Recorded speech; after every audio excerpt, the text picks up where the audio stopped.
दोस्तों, सोमा सूत्र चैनल में आपका स्वागत है। भारत त्योहारों का देश है, लेकिन कुछ ही त्योहारों में विजयादशमी, जिसे दशहरा भी कहा जाता है, जैसी गहराई, विविधता और सांस्कृतिक गूंज होती है।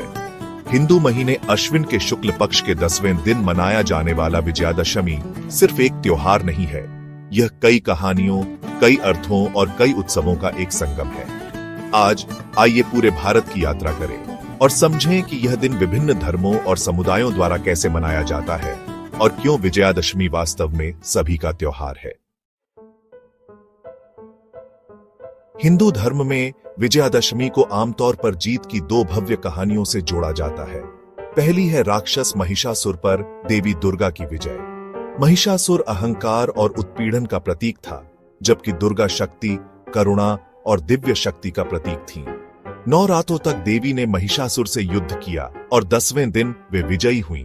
यह जीत हमें याद दिलाती है कि जब साहस और धर्म एक हो जाते हैं तो सबसे बड़ी बुराई पर भी काबू पाया जा सकता है। दूसरी कहानी रामायण से है।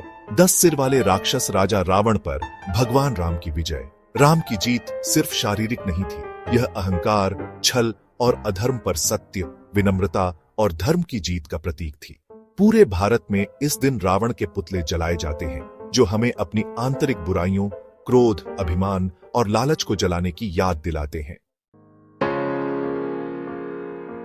लेकिन बौद्ध धर्म में भी विजयादशमी का बहुत महत्व है। इस दिन सम्राट अशोक, जिन्हें कभी चंड अशोक कहा जाता था, ने विनाशकारी कलिंग युद्ध के बाद हिंसा का त्याग कर दिया था। उन्होंने बौद्ध धर्म अपनाया और अशोक महान के रूप में जाने गए, जिन्होंने दूर दूर तक शांति, करुणा और धम्म का संदेश फैलाया।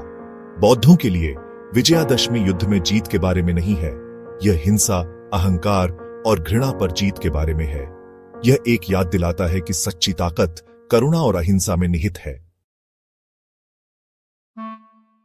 छत्तीसगढ़ में आदिवासी समुदाय बस्तर दशहरा मनाता है और दिलचस्प बात यह है कि उनका उत्सव राम या रावण के बारे में बिल्कुल नहीं है। उनके लिए यह त्योहार बस्तर की प्रमुख देवी दंतेश्वरी को समर्पित है। यह उत्सव 75 दिनों तक चलता है, दुनिया का सबसे लंबा त्योहार। इसमें अनुष्ठान, सामुदायिक सभाएं, जुलूस और जीवंत सांस्कृतिक प्रदर्शन होते हैं। यहाँ विजयादशमी केवल जीत का नहीं, बल्कि सामुदायिक सद्भाव, प्रकृति के प्रति सम्मान और उनकी रक्षा करने वाली देवी के प्रति गहरी भक्ति का प्रतीक है। जैनियों के लिए विजयादशमी 24वें तीर्थंकर भगवान महावीर के मोक्ष यानी मुक्ति का दिन है। इस दिन महावीर ने जन्म और मृत्यु के चक्र से मुक्ति प्राप्त की थी। जैन इस दिन को महावीर द्वारा सिखाए गए अहिंसा, सत्य और आत्म अनुशासन के मूल्यों पर चिंतन करके मनाते हैं। यह युद्ध में जीत के बारे में नहीं है, बल्कि परम विजय, इच्छा, मोह और अज्ञान पर विजय।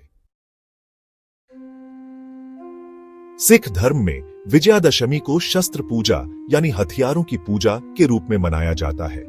गुरु गोविंद सिंह से प्रेरित खालसा योद्धा इसे अपने हथियारों का सम्मान करने के दिन के रूप में देखते हैं, जो कमजोरों की सुरक्षा, धर्म की रक्षा और अन्याय के खिलाफ लड़ाई का प्रतीक है। यह प्रथा हिंसा का महिमा मंडन करने के बारे में नहीं है, बल्कि ताकत के साथ आने वाली जिम्मेदारी को पहचानने के बारे में है। इसका उपयोग केवल धर्म की सेवा में करना। महिषासुर के वध से लेकर अशोक के त्याग तक, महावीर के मोक्ष से लेकर सिख धर्म में शस्त्र पूजा तक, विजयादशमी एक ही शक्तिशाली संदेश देती है कि सच्ची जीत दूसरों को हराने में नहीं, बल्कि हमारे भीतर की बुराइयों पर विजय पाने में है। यह झूठ पर सत्य की, अहंकार पर विनम्रता की, घृणा पर करुणा की और अन्याय पर धर्म की जीत है। विजयादशमी हमें याद दिलाती है कि हम कोई भी हो या कहीं से भी आए हों, अच्छाई का प्रकाश हमेशा बुराई के अंधकार पर विजय प्राप्त करेगा। और इसीलिए विजयादशमी सिर्फ एक हिंदू त्योहार नहीं है, यह जीत का एक सार्वभौमिक उत्सव है जो पूरी मानवता के लिए प्रासंगिक है। सोमा सूत्र आप सभी को मंगलमय विजयादशमी की शुभकामनाएं देता है। कृपया हमारे सोमा सूत्र चैनल को लाइक और सब्सक्राइब करें। नमस्कार।